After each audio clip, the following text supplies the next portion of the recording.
Здравствуйте, смотрите в сегодняшнем выпуске. Туркменистан возобновил регулярные рейсы в Казахстан. В Ашхабадском дворце детей-сирот прошли праздничные мероприятия. Город Аркадак и морской порт Туркменбаши удостоились сертификатов от ОБСЕ и другие новости. Туркменские авиалинии начали летать из Туркменистана в Казахстан после почти двухлетнего перерыва. 2 июня перевозчик возобновил регулярные рейсы по маршруту Ашхабад-Алматы и обратно. Полеты будут осуществляться один раз в неделю по пятницам. Общее время в пути составит около 2,5 часов. Авиабилеты из Ашхабада в Алматы можно приобрести на сайте turkmenistaнаirlines.tm. Стоимость авиабилета из Ашхабада в Алматы для граждан Туркменистана на июнь 2023 года составляет 3587 манатов. В Ашхабадском дворце детей-сирот состоялось мероприятие, посвященное Международному дню защиты детей, в ходе которого воспитанникам были вручены подарки от президента Туркменистана и благотворительного фонда имени Гурбангулы Бердымухамедова. Город Аркадак удостоился сертификата о присоединении к проекту развития устойчивых зеленых климатически благоприятных городов с инновационными решениями в регионе ОБСЕ. А Международный морской порт Туркменбаши удостоился сертификата «Экопортс».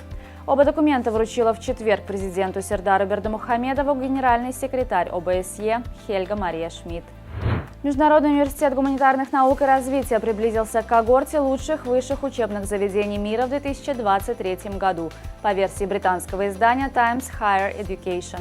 Международный университет гуманитарных наук и развития принял участие в реализации таких целей, как качественное образование, гендерное равенство, сохранение экосистем суши и партнерство для достижения целей. В Ашхабаде находится с визитом известная итальянская оперная певица Мария Пишителли. Она приехала специально для участия в концерте Верди, посвященном 210-летию выдающегося итальянского композитора Джузеппе Верди. В ходе своего визита певица дала мастер-класс в Туркменской национальной консерватории имени Майи Кулиевой. Новое здание вилаятского отдела Адалат в торжественной обстановке сдали в эксплуатацию в городе Балкан-Абад. В церемонии открытия участвовали руководители Министерства Адалат Туркменистана, Балканского вилаята и Балкан-Абадского хакимлика, представители военных и правоохранительных органов вилаята, депутаты Меджлиса страны, представители общественных организаций, СМИ и жители города. Российские ученые из Балтийского федерального университета получили патент на технологию добычи нефти из морских водорослей. Сырьем для получения нефти по такой технологии выступают водоросли и морской мусор, который в больших количествах прибивают к берегу после шторма. В специальный реактор загружается биомасса из водорослей, мусора и нагревается до 300 градусов при давлении в 30-40 атмосфер. Таким образом, в реакторе абсорбируются нефть, уголь и вода.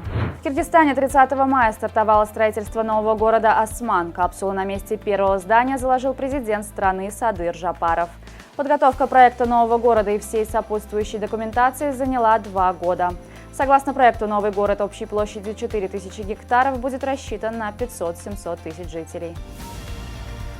Тренерский штаб сборной Туркменистана по футболу во главе с Мергеном Уразовым объявил состав национальной команды на турнир CAF Nations Cup 2023, который пройдет с 10 по 20 июня под эгидой Центральноазиатской футбольной ассоциации.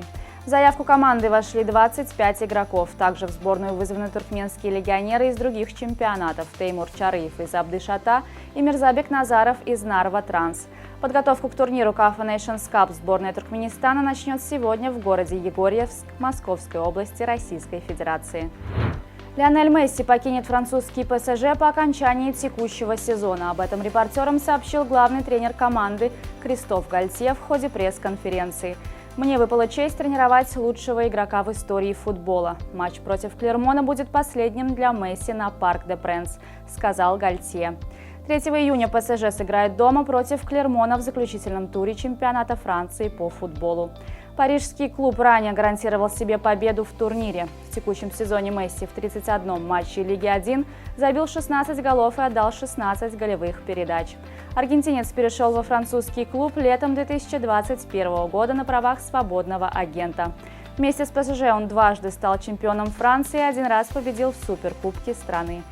На сегодня это все. Желаю вам хорошего завершения дня. Увидимся завтра. И не забывайте, что Туркменпортал – ваш самый надежный источник новостей.